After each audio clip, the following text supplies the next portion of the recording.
Me da mucho gusto en saludarles, señoras y señores.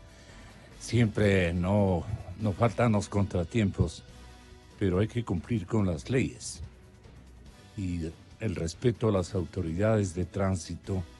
Aquí en la tribuna de los Chiris, un desfile de vehículos impresionantemente grande que me hizo perder más o menos unos 22 minutos del tiempo que yo tenía previsto. Les pido disculpas a todos y especialmente a mis invitados.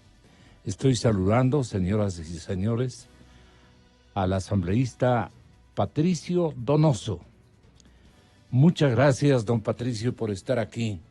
Es que tenemos una cola de explicaciones al auditorio respecto a morosidades o pendientes, más bien, pendientes en lista más o menos importante, que en materia de legislación emergente el Congreso y la Asamblea Nacional han estado igualmente atrás de cumplir con este vacío de normatividades que han sido prácticamente descuidados por todos, incluso en el seguimiento periodístico.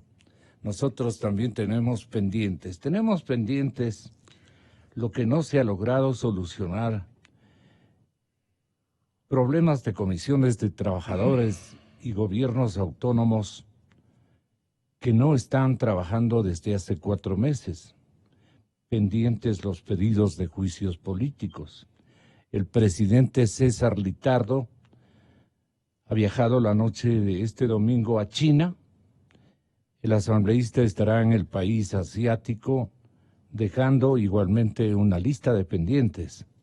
Pero había que responder la cordial invitación de la Conferencia Consultiva Política del Partido Chino.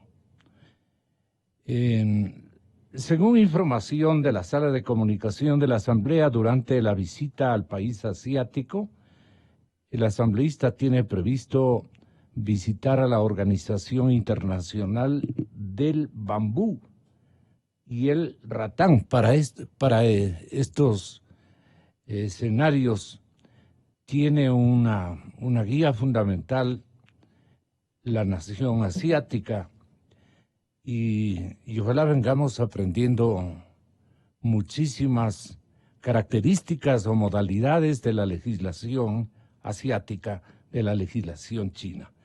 Bueno, este viaje de la legislatura se da en medio de muchos pendientes por acá, muchos proyectos de ley, legislación que no ha sido completada en su trayectoria de aprobación y de discusión. ¿Le viene a la memoria, don Patricio, cuáles son los eslabones legislativos que faltan complementarse por algún tratamiento? Pero la memoria, que no es infiel en su caso, nos dirá qué quedan como pendientes para la legislatura ecuatoriana en estos instantes. Yo creo que ese debe ser nuestro primer motivo de contacto periodístico. Muy buenos días, Patricio Donoso, y en breves instantes también César Ron. César Ron en camino. Vamos a estar también con el representante social cristiano. Y 1000 perdones por mi retraso, don Patricio. Muy buenos días. Buenos días, Gonzalo. No se preocupe. Bien dice usted, hay que cumplir con la ley. Y la policía pues ha estado haciendo, dice usted, en la Avenida de las Chiris, una petición de documentación, lo cual está bien. Lo que está mal es perder tanto tiempo, como 20 minutos. Sí, unos 22 minutos. Deberían ser más ágiles en la atención al ciudadano que transita Están como por la una ciudad. cosa de 40 gentes, pero no se abastecen porque pararon el tráfico prácticamente. Eso está mal. Está bien revisar, pero está mal tanto tiempo, porque los ciudadanos tienen, como en su caso y caso de todos, llegar a su trabajo. No, les dije, pero había que cumplir. Sí, claro, hay que cumplir. Sí. Si hay algunos pendientes, yo creo que el más importante, y gracias por la invitación, estimado Gonzalo, es el Código de la Democracia, porque yo soy de aquellos que defiendo que deberíamos circunscribirnos a 3 cambios importantes, en la ley de elecciones, así le conoce a la gente, que es el Código de la Democracia. Básicamente el sistema de Hunt, que es injusto, es un sistema que le da demasiada fuerza exagerada fuerza a la primera fuerza política. Fíjese usted, por solo relatarle dos ejemplos rápidamente. El primero, en Azuay, en las elecciones del 2013, elección en la cual yo fui asambleísta nacional, con el 53% de los votos, un movimiento político obtuvo, a través del sistema de repartición de escaños, del 100% de asambleístas. Y eso está mal, porque ahí se perdió la representatividad de las minorías, que reza la propia Constitución. Mire, Gonzalo, en mi provincia, en Pichincha, con el 42% de los votos, obtuvieron el 75% de legisladores. Recuerda usted que de los 16 legisladores, 13 ganó Alianza País con ese porcentaje del 42%, y nosotros, el Movimiento Creo, obtuvo apenas 3, siendo la segunda fuerza. Recuerdo estuvo Diego Salgado, Wilson Chicaiza y Andrés Páez. Es injusto que a nivel nacional, con el 48% más o menos, hayan obtenido casi el 80% de asambleístas en la legislatura pasada. Y ejemplos hay varios. Lo que hay que hacer es debatir estos temas. Ese es un asunto que a mí me preocupa. El segundo es el origen de los fondos de campaña. Eso tiene que ser clarificado en la ley. Y hay un tercero que sí lo digo con toda frontalidad y con respeto. Hay muchos funcionarios que van a la reelección y utilizan, curiosamente, la época de campaña para informar de sus obras. Y la ley dice claramente que está prohibido el hacer actos de información de obras en época de campaña, salvo que, ahí está el problema, Gonzalo, salvo que, con el salvo que es una ventana abierta, se hace campaña con dinero de todos. Eso debería reformarse. Yo no estoy de acuerdo en hacer múltiples reformas al Código de Democracia porque no hay ni tiempo ni consensos. Yo creo que si nos circunscribimos a lo importante, quizás tengamos el acierto de hacer los cambios que ha menester, solo aquellos que son urgentes, hasta el 21 de noviembre de este año, fecha en la cual, fecha tope. Y es tope porque si se aprobase algo, esto tiene que ir a Carondelet para su ejecútese o su veto parcial o total. Y luego esos serán 30 días los que, de acuerdo a la ley, puede tomarse el Ejecutivo. Más 30 días más en el evento de que sea vetado parcialmente para que la legislatura resuelva. Por tanto, hay que acomodarse a aquello que dice la ley, que no pueden hacerse cambios y modificaciones a temas electorales, sino un año antes de las elecciones. Yo recuerdo, y lo digo con toda estimación a todo el mundo, pero no estuvo bien, que en febrero del 2012, a través de un veto se incorporó el sistema de Hong, que fue declarado inconstitucional por el Tribunal de Garantías Constitucionales, así llamado anteriormente.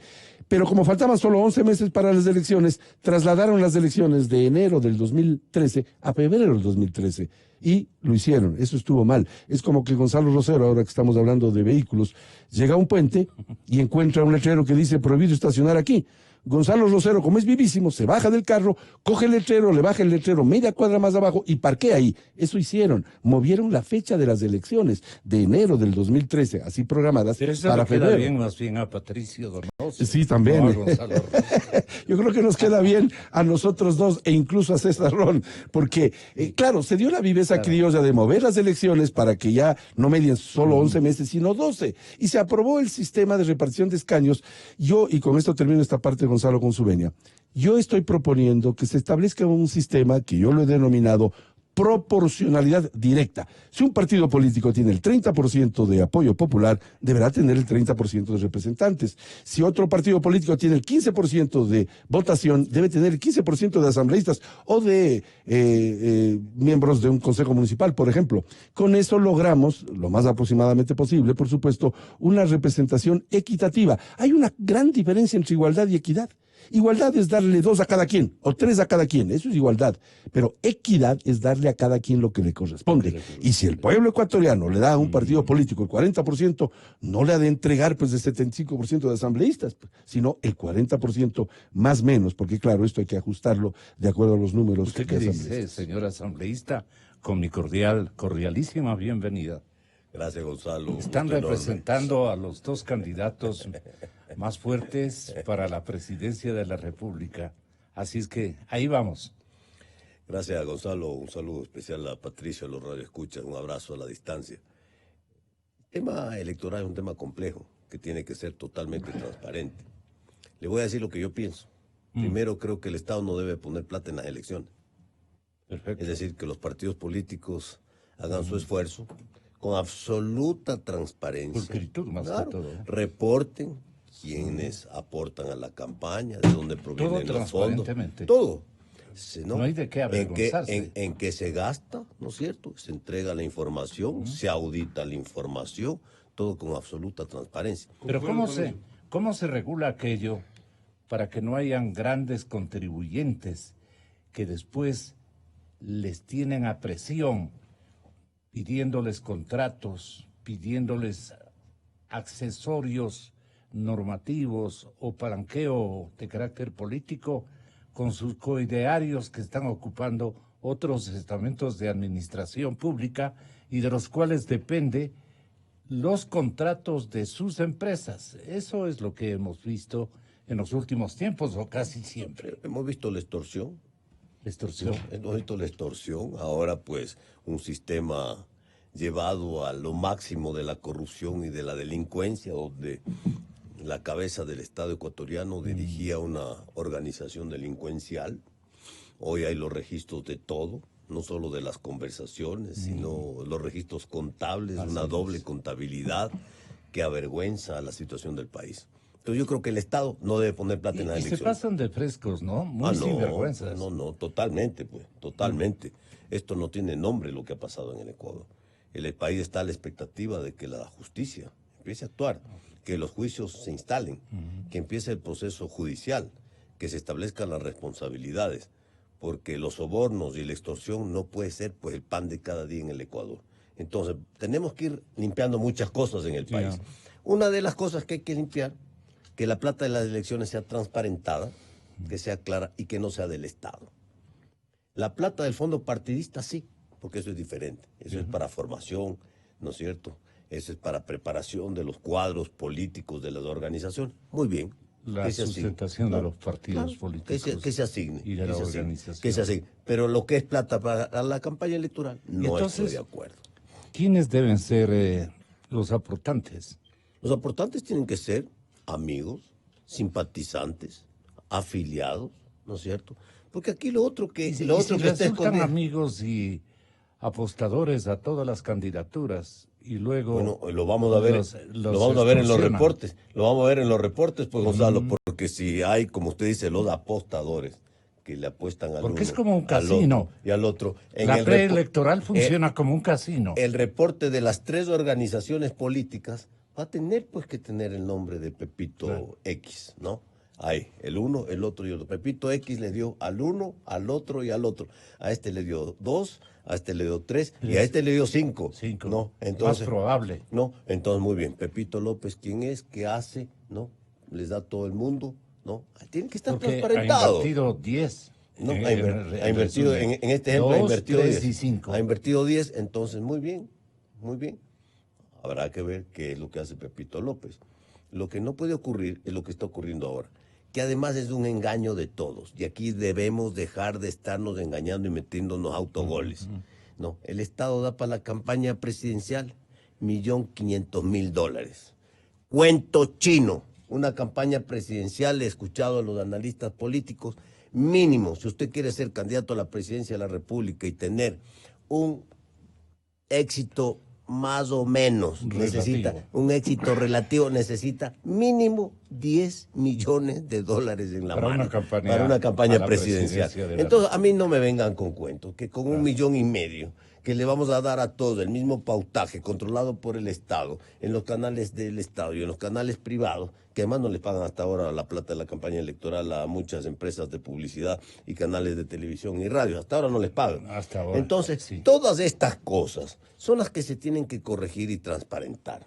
El momento que esto esté claramente transparentado, creo que nos vamos a evitar una serie de problemas en el país. Lo otro, yo no estoy de acuerdo con esa reforma que plantean el Consejo Nacional Electoral de regresar a una elección general.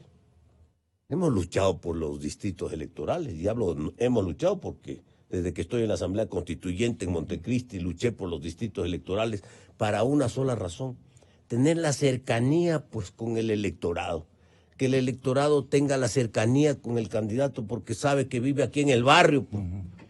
¿No? Imagínese una elección general global, no sabemos ni quiénes son los candidatos. ¿Qué hubiera pasado en la última elección?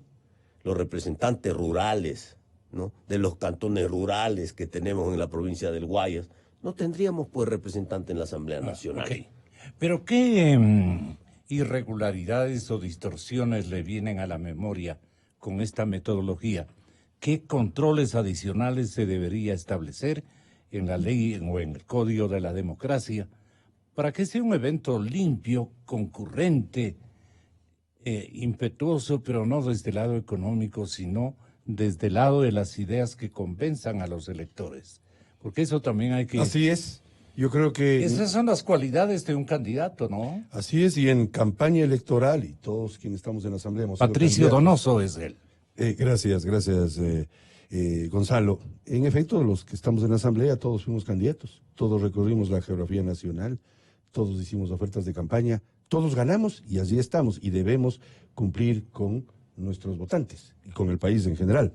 Yo estoy de acuerdo con el Fondo Partidario Permanente para capacitación y subsistencia de los partidos ¿Y políticos. las campañas cómo se deberían financiar? Con aportes de los amigos, de los afiliados, de las campañas, como es en todo el mundo, con topes, Y como- eso sí, perdone, con topes. pero ¿cuál es, bien dice usted, Con el tope topes. ético? Sí, dos sería... topes, el económico y el ético. Sí. Yo no estoy de acuerdo en que Pepito López dé a dos campañas, no estoy de acuerdo. Pero hay gente que da hasta 5 Eso campañas. hay que controlar. Y el control debe ser ético, como usted bien menciona esta palabra, que es clave.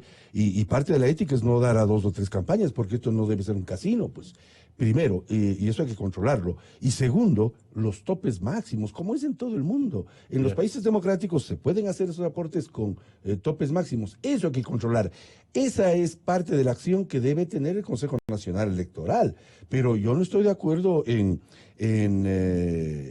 eso de que el Estado le diga al ciudadano, oiga, le estoy dando a usted $60,000 para su candidatura a concejal, cuando de hecho cuesta más. Entonces es un engaño, es un autogol que nos estamos metiendo los ecuatorianos. Eso hay que modificar. Y lo otro que mencioné en mi primera intervención, el tema referente al origen de los fondos y el hecho de que los funcionarios públicos no puedan informar en campaña. Porque curiosamente casi todos, no todos, pero casi todos los funcionarios públicos que van a una reelección, justo en época de campaña tienen que informar de sus grandes obras. Eso está mal. Informen antes, pero no en campaña, porque eso es una campaña velada. ¿Cómo verifica la autenticidad de las inversiones de campaña el Consejo Nacional Electoral, las autoridades no solamente del Consejo, Claro. sino las autoridades de cada partido? Sí, claro, cada partido debe ser el responsable, el gerente técnico, así se llama, de una campaña, es el responsable del manejo económico, conjuntamente, y eso se ha planteado, con el director nacional de ese partido, con sanciones en el caso de incumplimiento, porque si no, pues no hay a quien sancionar. Eso está mal. Tiene que haber el sujeto sancionador y el Pero si sujeto hay gente sancionado. que le viene a sugerir y Sí, claro, claro, es verdad. se le tiene que decir, yo no falsifico una factura de la radio. Claro. Por nada del mundo. Así usted es. me pide. Y todos Usted los me días. pide, y yo estoy recibiendo de usted la inversión de 10. Así es. Y usted me dice, póngame 2 nomás. Claro, eso no es ético, eso no es ético. Y es justamente ese control ético que usted, con razón, Gonzalo, hace pocos minutos decía referencia. Parte del control ético es eso, la facturación real, porque alguien debe controlar esto, pues el SRI para empezar, si es que es facturación con los medios de comunicación, por supuesto. Y la autoridad electoral, en cuanto a los aportes de varios Pepitos López, eso no podemos aceptar, pues, que se juegue a 2, 3 movimientos. Tiene que haber, es una verdad de perogrullo lo que voy a decir, Gonzalo, pero la única forma de ser transparente es siéndolo, como aquel vaso de cristal que usted tiene frente en su escritorio, que se puede ver a través de él el agua o el contenido del vaso. Eso se llama en español transparencia. Y la transparencia es saber cuánto dio, quién dio y por sobre todas las cosas a quién se está contratando. ¿Por qué no se ha cumplido aquello, asambleísta? No falta la autoridad, pues falta el control, falta eso que tiene que Pero darse es en el que país. entre políticos se arreglan. No, aquí no hay que Yo te arreglar permito aquí, pero si tú me dejas Aquí no hay que- hacer en Ambato otra nada. cosa. Aquí no hay que arreglar nada. Aquí lo que tiene que haber es lo que dice Patricio, ¿no? Transparencia. Muy bien. Esto se regula, pues. Ningún aportante podrá dar aportes a 2 o 3 organizaciones políticas, sino a una sola. Y un tope. Listo. Y máximo ¿Cuánto? Para campaña presidencial, $2 millones. Listo, se acabó el lío.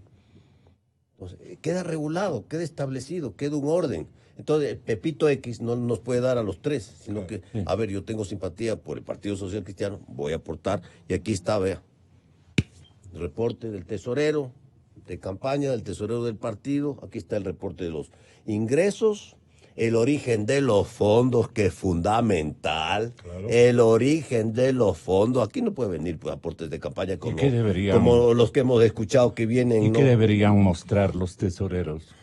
Eso. El origen. El origen de los fondos. Del origen. Claro, porque usted va al banco hoy día, y cualquier ecuatoriano va al banco el día de hoy, pero usted va al banco, Gonzalo, con $10,000, ¿no? Y le preguntan de dónde viene la plata. Así es. ¿Cómo así que Gonzalo Rosero tiene $10,000? ¿Quién le dio? ¿No? Y le investigan hasta su abuelita, ¿no? Así es. Entonces resulta que en las organizaciones políticas se aparece Pepito López, que nadie le conoce. ¿Quién es? Un aportante. No, un aportante. Un apostador. Usted tiene que preguntar, pues, y tiene que también tener la decencia y la transparencia. Es decir, ¿sabe qué? No, muchas gracias. A usted no le puedo recibir el dinero.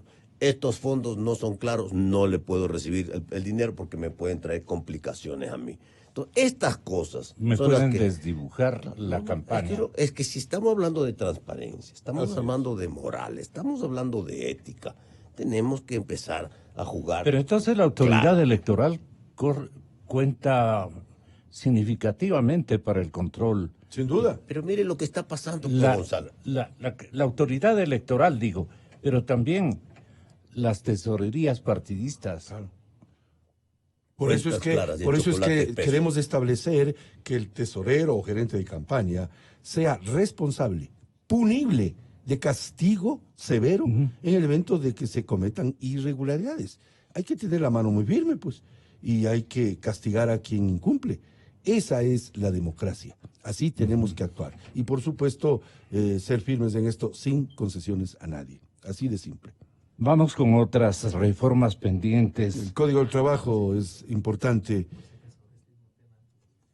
Diana Tamaín, en la cadena Ecoavisa, manifestaba lo siguiente respecto al control de sobregasto electoral y al cambio de metodología, que es lo que nos hemos ocupado en esta primera instancia de participación de ustedes.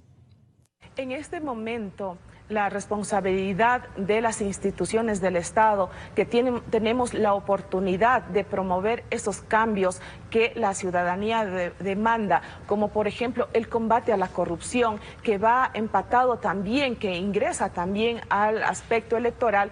Es fundamental que la Asamblea Nacional debata el buen uso y manejo de los recursos de campaña, así como del fondo partidario. Creo que no podemos perder esta gran oportunidad de aportar también a la lucha contra la corrupción, dando reglas claras y sobre todo poniendo sanciones drásticas a quienes incumplan y quienes vayan a cometer esas faltas de mal uso de recursos que el Estado ecuatoriano, que es la plata de todos los ecuatorianos, les entrega en época de campaña. No podemos mirar al lado y decir de que estos temas no pueden ingresar a la reforma, pues todos los ecuatorianos demandamos de que la lucha contra la corrupción esté en todos los niveles, incluso en las campañas electorales. Respecto a la asignación de escaños, el proyecto del CNE propone el método Wexter. ¿Ha sido esto suficiente?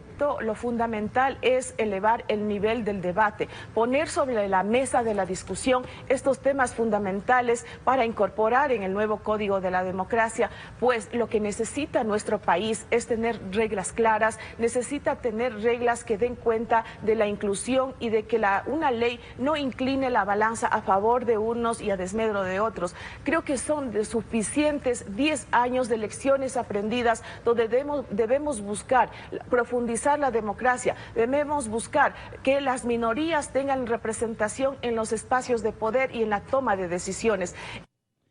¿Tiene ella beneficio de duda, según su opinión, porque ha practicado la regencia de eventos electorales internos, regionales y también de connotación nacional? O sea, la buena experiencia de la señora Tamaín sí le sirve al Consejo Nacional Electoral y al proceso electoral en esencia, le sirve con las insinuaciones que deja manifestado y que tiene que convertirse en normas. ¿De qué carácter les pido esta última reflexión? Gracias. Yo voy a ser rápido. Tanto César como yo hemos manifestado nuestro parecer, que es coincidente e inherente al tema del control del gasto y los aportes. Totalmente de acuerdo con lo que escuchamos hace pocos minutos. En cuanto a lo segundo, yo creo que el sistema Webster o incluso el sistema Imperiali es evidentemente más equitativo que el sistema de Hunt. Y hay que buscar la equidad. Lo que decía hace pocos minutos, una cosa es la igualdad y otra es la equidad. Equidad es darle a cada cual lo que corresponde. Y no está bien que un partido político ¿El con el de Hunt 40%... es susceptible de trampa? Más que, no, es que está establecido, no como trampa, sino como sistema numérico, a fin de que la primera mayoría se lleve un desmedido número de curules. Eso está mal. Y eso no es equitativo. Por eso es que yo pretendo que se establezca un sistema de participación o representación directa, proporcionalidad directa. Si un movimiento ¿Eso tiene, con qué método se establece? un simple sistema matemático, si un partido político tiene el 30% de apoyo popular, debe tener el 30% de asambleístas. Y si un partido político tiene el 8%, debe tener el 8% de asambleístas, hasta cubrir el número total de asambleístas. Claro que este sistema tiene que ser un poquito flexible, porque no hay pues medios asambleístas. Para ello, el sistema Webster es mucho más justo que el de Hunt, o el sistema Imperiali, o el que se usaba antes. Usted recordará el sistema de cocientes y residuos, que se utilizó por años. En otras palabras, un sistema que no sea tan absorbente para la primera mayoría como es el sistema de Hunt, que yo sí quiero recordar a la opinión pública, Gonzalo, a través de EXA, que fue declarado inconstitucional en su momento. Luego se lo resucitó a través de un veto parcial en enero del 2012, en febrero del 2012. Por tanto, debemos debatirlo esto. No es que yo estoy proponiendo que se haga lo que yo digo en cuanto al sistema de proporcionalidad. Lo que digo es que debemos debatirlo, y por eso manifestaba en mi primera intervención que tal vez 2 o 3 temas claves del Código de Democracia para poder alcanzar, porque si no lo hacemos antes de noviembre, pues quedarán las cosas como están. Salvedades. Y voy a otro marco de reformas pendientes que tienen que ver, por ejemplo, con el ámbito tributario y con el ámbito laboral. En el ámbito laboral, flexibilizar las jornadas laborales, las condiciones de indemnización. Esto es una tragedia. Cuando uno quiere revisar una nómina o cancelar por ineficiente, por faltón, por irresponsable, por no contribuir a un ejercicio límpido, más que límpido, activo, en términos de crear beneficios para una empresa, se topa con una indemnización impresionantemente castigadora. Y entonces tiene que mantenerse ese cuadro trabajando disque con el peligro de que le cause, le provoque una distorsión por allí nomás mucho más significativa. Entonces usted prefiere tenerlo allí por evitar semejante, digamos, aporte a las exigencias que la ley laboral le preconiza. Entonces, ¿cómo se piensa liberar a las empresas privadas en términos de una liquidación ecuánime, beneficiosa para las causas y los derechos de los trabajadores? Sí, pero no tampoco exageradamente, que le pueda arrinconar a la empresa y desestabilizarla económicamente. En temor a ello, usted tiene que mantenerse con el gusano adentro. Sí, Gonzalo, te he usado una palabra que es la exacta. Las empresas, el sistema laboral está arrinconado el día de hoy por los sindicatos y los trabajadores. Pero mire lo que pasa en el Ecuador, hay que regresar un poquito a la historia.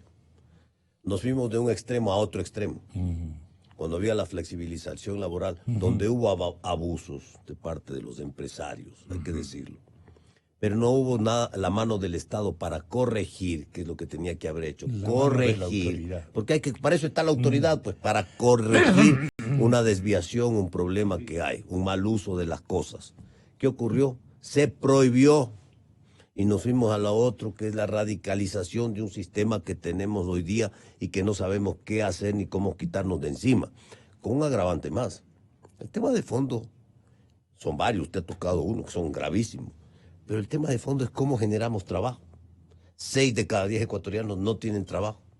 Y con esta inflexibilidad de un sistema rígido, de una camisa de fuerza que tenemos los ecuatorianos, un sistema que está fuera de lo que va a la modernidad y el mundo. Si el Ecuador, y se lo he dicho a los ministros de Estado, ponen miedo al despido. No, si el Ecuador no hace la debida reforma laboral, el Ecuador no tiene futuro. Escúchenme bien. Aquí no se trata de conculcar los derechos de nadie, hay que respetar los derechos de los trabajadores. Pero tenemos que buscar mecanismos modernos, nuevos de contratación, que nos permitan... Y de indemnización. Sí, señor, que nos permitan, ¿no es cierto?, entrar en esta globalización. Porque usted, si analiza cómo ganan los trabajadores en el mundo, usted va a encontrar, pues, que los sistemas que tienen en el Ecuador no funcionan en ninguna otra parte del mundo. Me refiero no a los vecinos, me refiero si se va a Vietnam, si se va a Filipinas, si se va a todas partes del mundo, si se va a los Estados Unidos, si se va a los países desarrollados. Lo que hay que mirar es un poquito, cómo es que funcionan los países desarrollados, cómo funciona el sistema en países que van en vías de desarrollo, cómo funciona el sistema en países que avanzan y crecen las economías, por qué no crece la economía ecuatoriana. Entonces, por ejemplo, el tema de la jornada laboral que usted ha tocado. Hay sectores, pues, que pueden perfectamente distribuir las mismas 40 horas. Ni una hora más, 40 horas. Pero en el campo, usted trabaja en las funciones agrícolas de 6 de la mañana a 12 del día, a las 12 del día la gente se va a comer. Tarde no trabaja el agricultor. Entonces yo puedo extender mi jornada de trabajo para trabajar hasta el día sábado al mediodía. Las mismas 40 horas. No estoy cambiando absolutamente nada, pero estoy dando la facilidad para que esto funcione, para buscar mecanismos flexibles. A esto se refiere, adecuar las cosas en el Ecuador, hacer cambios oportunos que se necesitan en el país. El candidato Lasso le dice, dale Patricio, ¿cómo comienza usted? 6 de cada 10 ecuatorianos, lo dijo César, están desempleados, subempleados o viven en la informalidad. Y algo más grave, estimados amigos y Gonzalo, 82,000 jóvenes se incorporan al mercado laboral todos los años y no tienen oportunidades. ¿Y por qué no debatimos con valentía, sin querer precarizar nada? Porque hay algunos líderes sindicales, por suerte pocos, que tienen el discurso del siglo pasado. ¿Por qué no debatimos el trabajo por horas? Yo lo hice cuando joven. ¿Y sabe qué se ganaría si estableciéramos el trabajo por horas? Uno, el joven ecuatoriano que se incorpora al mercado laboral ganaría algo de dinero, sustentar su familia, él mismo. Segundo, ganaría dignidad. Y tercero, la experiencia que le va a ser requerida años más tarde. ¿Por qué no debatimos esto con frontalidad? El Código del Trabajo, usted utilizó una palabra que solía utilizarla mi padre, draconiano. El actual Código del Trabajo data de 1938. Tiene ya 81 años y no ha recibido sino reformas pálidas. Y es hora de hacer una reforma profunda al Código del Trabajo, como lo han hecho nuestros vecinos, a fin de incorporar más trabajadores al mercado laboral. Y algo más importante, mi querido Gonzalo, el Ecuador tiene que ser un país de oportunidades, no de oportunistas, de negocios, sí señor, no de negociados. Yo fui presidente del Comité Empresarial Ecuatoriano y sé lo complicado que es generar trabajo. Lo que hay es que generar las posibilidades reales de que el empresario contrate más gente, pues dale facilidades de que contrate más gente. De eso se trata. Si en torno a Radio Democracia, en vez de 2 farmacias, hubiesen 4 farmacias con nuevos emprendimientos, habría el doble de ofertas de fuentes de trabajo y empleo. Y si en vez de una ferretería hubiesen 2, el doble de ofertas de fuentes de trabajo. Eso es lo que hay que hacer, con valentía, diciéndoles a los líderes sindicales que es hora que se preocupen de los no trabajadores. Se preocupan solamente de los derechos de los trabajadores, que está bien. Y los derechos de los no trabajadores, 5 millones de ecuatorianos que constituyen el PEA. La población económicamente activa no tiene afiliación al Seguro Social, no tiene un trabajo estable y digno. Hay que preocuparnos por ellos. Y nosotros nos vamos a preocupar por ellos, sin duda alguna, debatiendo con valentía reformas profundas al Código del Trabajo. Yo quería preguntarle a usted, usted tiene este momento un requerimiento que le ruego atender, si es tan amable. Por supuesto. En la reforma tributaria se buscaría incrementar la recaudación del 1,5% del Producto Interno Bruto. Otra reforma pendiente tiene que ver, más bien dicho, con normativa bancaria y la recuperación de la independencia del Banco Central del Ecuador. ¿Este rubro usted lo entiende? ¿A qué refiere? Sí, tendría que ser más claro. Hay que ver cómo llega la reforma tributaria a la Asamblea. Todavía no ha llegado. Sí quiero dejar en claro dos cosas. Nosotros no vamos a votar por más impuestos. ¿Cuál es la normativa bancaria y la recuperación de la independencia del Banco Central del Ecuador, que no entiendo? El Banco Central del Ecuador tiene que ser, siempre tiene que ser independiente. Ya. En el gobierno anterior, el Banco Central del Ecuador, Era una sucursal de Carondelet, Sí. ¿no? Y entonces el Banco Central del Ecuador, cosa que no puede hacer, ahora ya no, porque ya hay una regulación que no lo permite. Entonces el gobierno de turno de ese entonces le pedía pues dinero, porque se sacaba plata del seguro, de los militares, de los profesores, ¿no? Y le metía gasto corriente. Y también le metió mano al Banco Central del Ecuador.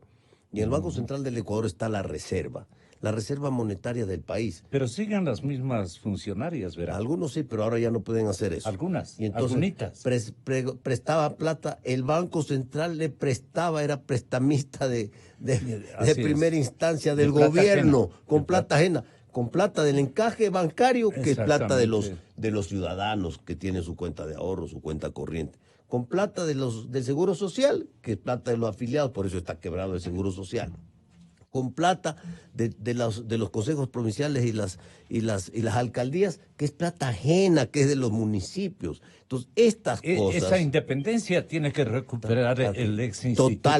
Totalmente. Y lo otro, no tocar la plata ajena, pues, ¿no? Se tiene que prohibir que este gobierno y cualquier gobierno de turno coja, por ejemplo, la plata del Seguro Social. Si no es plata del gobierno, es plata del Seguro Social, es plata de los afiliados, ¿no? Aquí hay que hacer crecer el ahorro interno. La institución más importante dentro del Estado es la Seguridad Social. Es la plata de los ecuatorianos que está ahí en el ahorro interno, que debería servir para el proyecto de desarrollo, como ocurre en Chile. Mire usted, sí podemos hablar después de 20 años lo que pasó. En la Asamblea Constituyente de Sangolquí se perdió la oportunidad histórica de tener un sistema mixto de pensiones en el Ecuador, ¿no? Se perdió. Y entonces después viene la Constituyente de Montecristi y se prohíbe por ley, Constitución. Solo el Estado puede manejar los fondos previsionales, no puede haber sistema mixto. Ya era época correísta. ¿No? Entonces imagínese usted, hoy es por Constitución.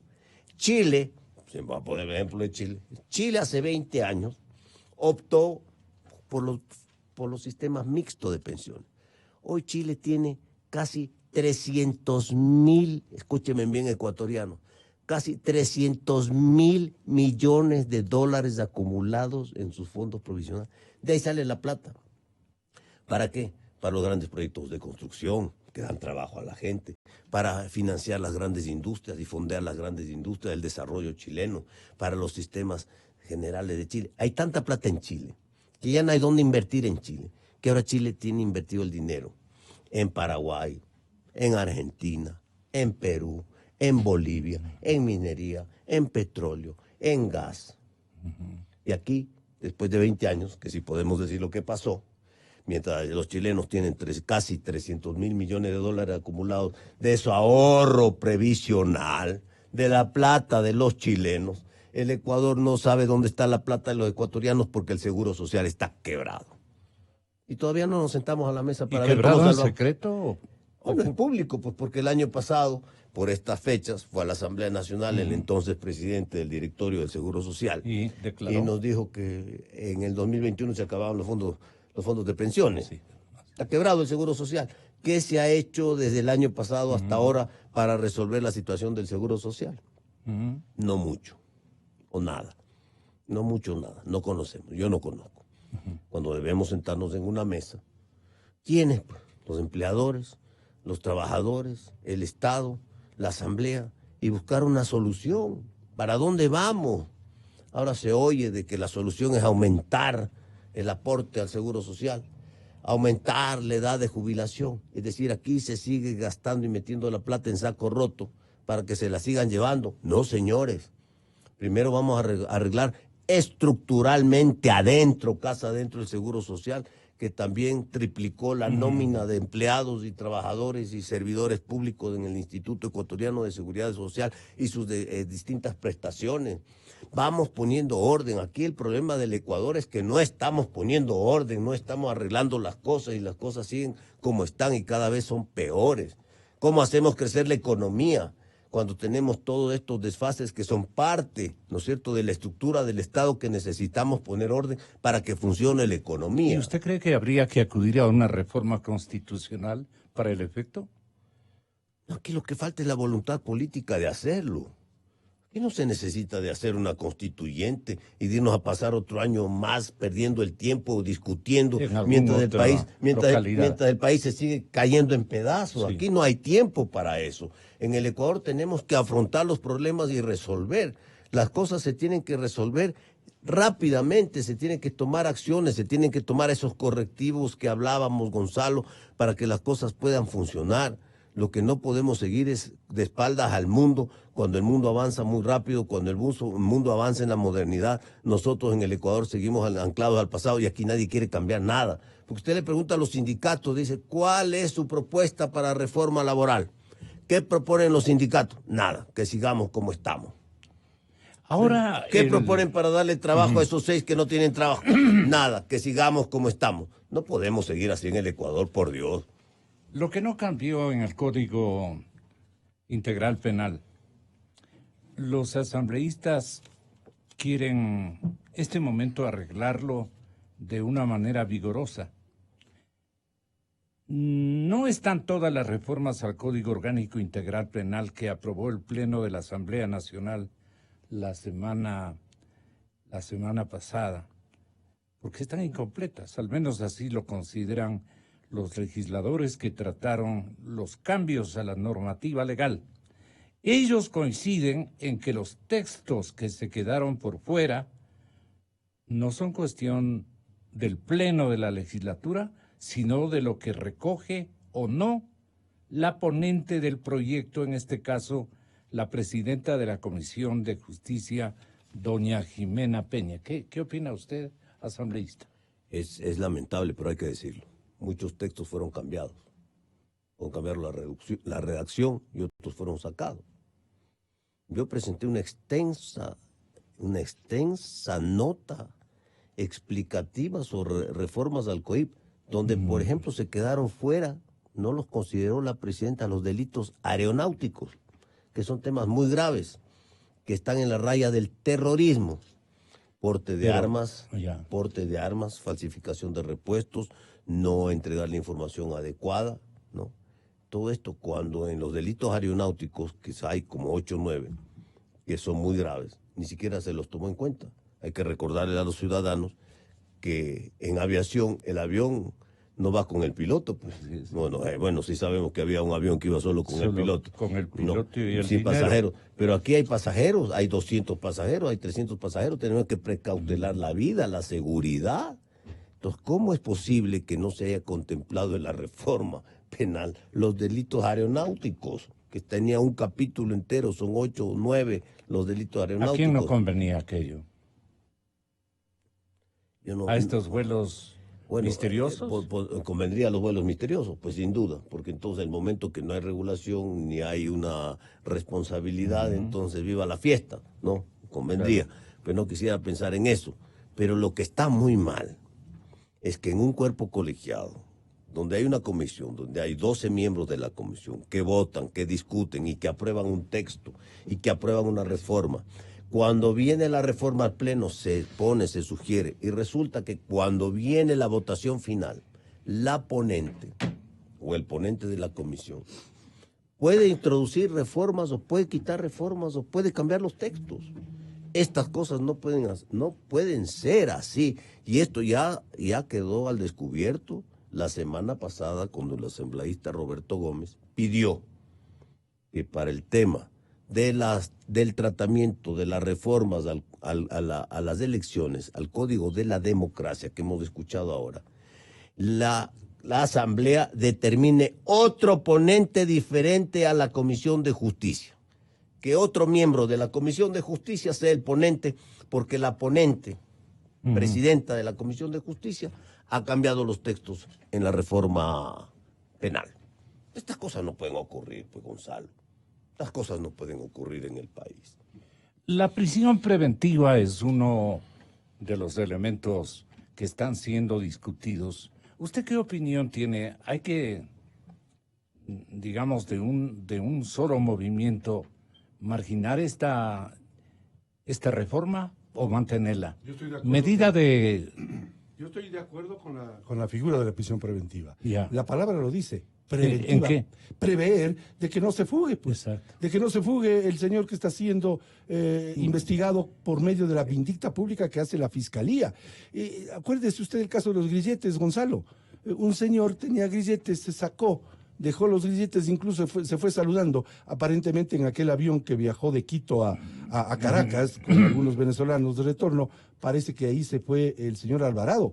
Yo estoy de acuerdo con la prisión preventiva porque es un acto de prever lo que pueda pasar. Y ahora por ahí hay alguien que quiere que le quiten la prisión domiciliaria para ver cómo se va. No, señor. Yo estoy de acuerdo en el mantenimiento de la prisión preventiva. Dice usted. Sí, claro.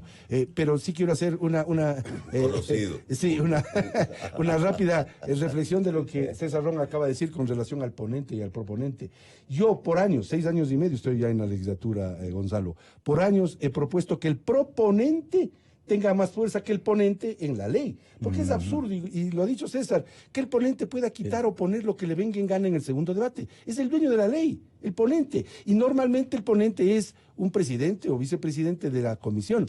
Inclusive ha habido casos... Es creativo. Claro, inclusive ha habido casos, Gonzalo, y lo digo con todo respeto, que el ponente poco conocía de la ley. Cuando el proponente es el que conoce, pues el proponente es el que tuvo la idea, el que estudió y analizó y redactó un proyecto de ley y entregó al CAL para que lo califique y a la legislatura para que lo trate. Yo he propuesto desde hace rato que el proponente tenga más fuerza que el ponente en la elaboración de una ley, pero aún los dos, tanto proponente como ponente, tengan menor fuerza que la comisión que trató el proyecto, porque por eso se llama comisión especializada. Creo que uno de los grandes errores de Montecristi, yo voté en contra de la Constitución de Montecristi, ojo, porque estaba en mi derecho, además cometieron 1000 errores de Montecristi, establece este hiperpresidencialismo unido a la fuerza que tiene el ponente, que normalmente es aquel de la primera mayoría. Y claro, esto hace, en mi opinión, una bomba molotov. El Ejecutivo con el ponente quitan y ponen lo que quiera. Tal es que normalmente ha resultado que prácticamente todo proyecto de ley que nosotros remitimos a Carondelet nos regresa con veto parcial. Casi todos. Casi no hay ley que nos diga Candoret que sea firmado y lo ejecútese sin un veto parcial. ¿Por qué se van estas cosas? Porque el señor ponente a última hora dijo, yo sí tomo la sugerencia del legislador Donoso, yo sí tomo la sugerencia del legislador Ron, y resulta que han sido contradictorios entre sí, y van articulados en la ley que son contradictorios entre sí. Una barbaridad que puede ser debería ser corregida con aquello de que el proponente tenga más fuerza que el ponente. Asambleísta? En este caso tendrá que el presidente de la República, dentro de su colegislatura que tiene, hacer los correctivos y hacer un veto presidencial en estos textos, ¿no es cierto? Porque ese es el camino legislativo, ese es el procedimiento legislativo. Viene el veto, la Asamblea se allana, o si quiere ratificarse, para ratificarse necesita las 2/3 partes de la votación, que la veo bien complicada en algunos temas, no, bien compleja, pero ese puede ser un camino de corregir parte de los desfases que hay dentro de la reforma que se ha planteado. Porque lo que sí quedó bien claro, y eso sí está, es que la prisión preventiva es la única medida cautelar para las reincidencias. Esta es una reforma importante, porque ahora hemos visto que los reincidentes, que no son pues de 2 o 3 reincidencias, reincidentes de 62 veces, como dijo el presidente Moreno, 62 veces de detenciones. Entra por aquí y sale por acá, parece chiste. 15 segundos le interrumpo a César, porque en su ciudad, en Guayaquil, hay un señor que tiene 57 años de edad y ha salido libre 58 veces, es decir, más que su propia edad. Una locura. 1000 perdones, César, la interrupción.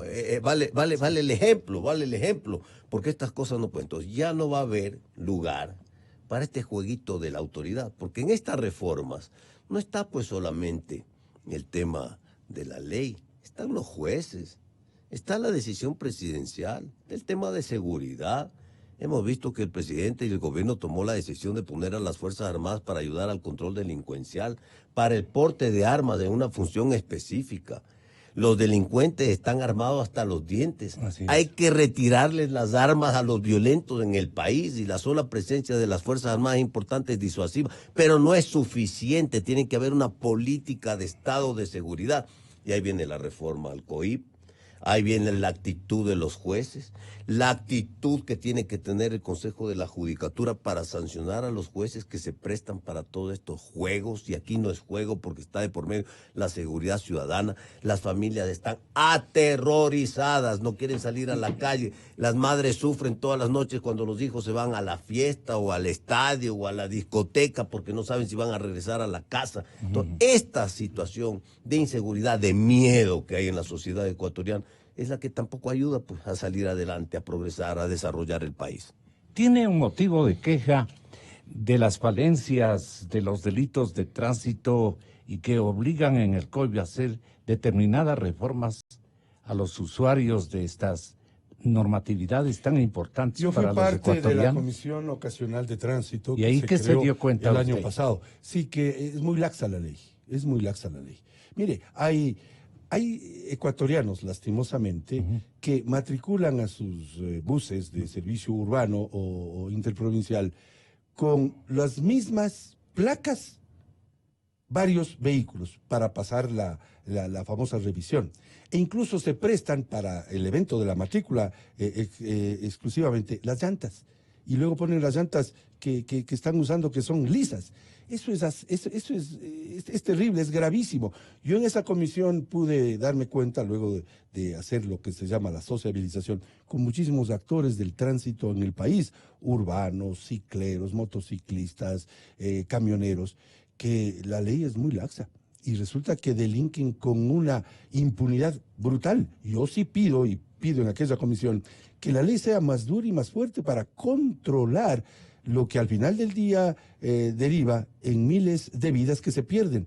Yo creo que una de las mayores, entre las mayores causas de muerte en el Ecuador están los accidentes de tránsito, el uso del celular. Que son omisiones culposas en sí, la señor, mayor parte. Son omisiones culposas y tenemos que poner un freno a esto. Yo veo pues los canales de televisión españoles, por ejemplo, todas las semanas hacen una verdadera revisión de los accidentes de tránsito a fin de hacer los correctivos necesarios, y todo el tiempo están bajando la velocidad, por ejemplo, máxima en las carreteras, el tema del control del alcohol para los conductores, el tema de los conductores de buses interprovinciales y urbanos. Y ya sabemos, el típico video, ¿no? El conductor que en forma improvista produjo un accidente y murieron miles, centenares o decenas de personas huyendo, y la policía no lo logra agarrar porque era por supuesto, un sitio difícil de ser controlado. Para eso hay que tomar medidas preventivas en la ley de tránsito que está este momento siendo tratado en segundo debate en la Asamblea Nacional. He convocado a los mejores parlamentarios para estos temas. Ah, caray, qué gentil. Sí. Gracias, César Ron, Patricio Donoso. Muchas gracias. Muchas gracias, caballeros y amigos. Hasta una próxima. Un abrazo. Las mejores voces de la verdad. No podemos renunciar a una política expansiva Voces de la verdad. dedicados a la seguridad. Eso dijo. Formar a la clase política.